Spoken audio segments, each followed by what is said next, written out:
There was a 3-bedroom, 2-bath right here. Right now, I'm just thankful I still have land I can call my own. And the thought of being kicked off of it is killing me. Larry's one of hundreds of people who have been living in RVs on the land where their former homes once stood.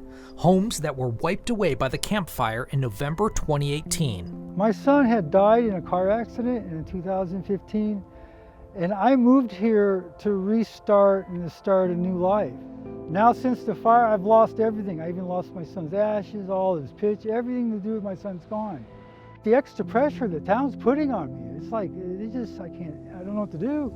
He spoke out at the Paradise Town Council meeting in May when the council voted to set a deadline of September 30th. Now, after that date, people must be moving forward with plans to rebuild or leave their own property. I don't understand why. What's the purpose? They have no compassion, no heart. Those of us in trailers and in homes that are coming back, it's our town, and they serve us. We don't serve them. Steve Culleton is talking about the Paradise Town Council, which he's a member of. He was one of 3 of the 5 members of the council who wanted to push the deadline back to December if possible. While that would be a majority vote under normal circumstances, the urgency ordinance needed 4 people to change it, and 2 wouldn't budge. Know that we're damaged. We're tired. We don't need another hurdle to jump. We've been beat up. We've been drugged through the ringer. Why do I have to battle town hall to come home?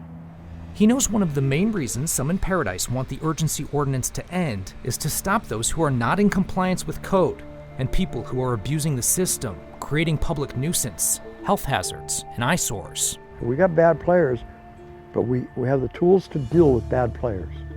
In the meantime, we have a bunch of damaged citizens, and we need to do everything we can to help them. It's a sentiment Paradise Vice Mayor Jody Jones understands. I've experienced some of it myself. Your brain is kind of foggy, and going through the processes you have to do to apply for money, apply for loans, apply for building permits, it takes longer and it's harder to concentrate on. Yeah. Have you taken that into account when making these deadlines? Yes. Jones was one of the 2 council members who insisted on the September 30th deadline for ending the urgency ordinance. The folks who are already rebuilding and living in standing homes, they want to see that urgency ordinance come to an end and their town become normal again. Come September, essentially they have to have a plan. What happens if they don't? They're required by the ordinance to find another place to live. Yet looking around Paradise, it's clear the aftermath of the fire has not impacted everyone equally. But there are insured people and uninsured people. Whether or not you had insurance was a choice. Some in Paradise say they're suspicious of the motives of the council members who voted for the September deadline. There is suspicion of business interests on the part of some council members in terms of trying to get these people to make a decision.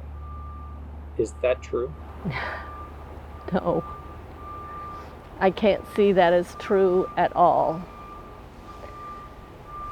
Jones maintains people who plan to rebuild don't need to worry. And if they're working with our housing advocates, they don't have to leave in September. David Breed lost his home in the Camp Fire, and now he's one of the people helping rebuild the town. Being a part of the debris removal effort and being a part of the hazard tree removal program, I'm pretty sure that means I'm moving forward. I might have cleaned up their lots.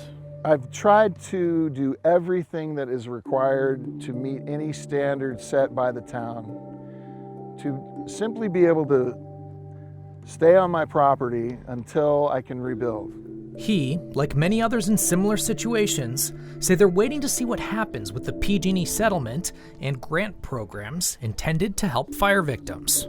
Before anyone makes a business decision at my age, at any age, they'd like to know what their funds available are. Most believe victims should know about PG&E payments by the end of the summer. As for grant programs, that money likely won't materialize until 2022. As for his family's current living situation... Do you like living like this?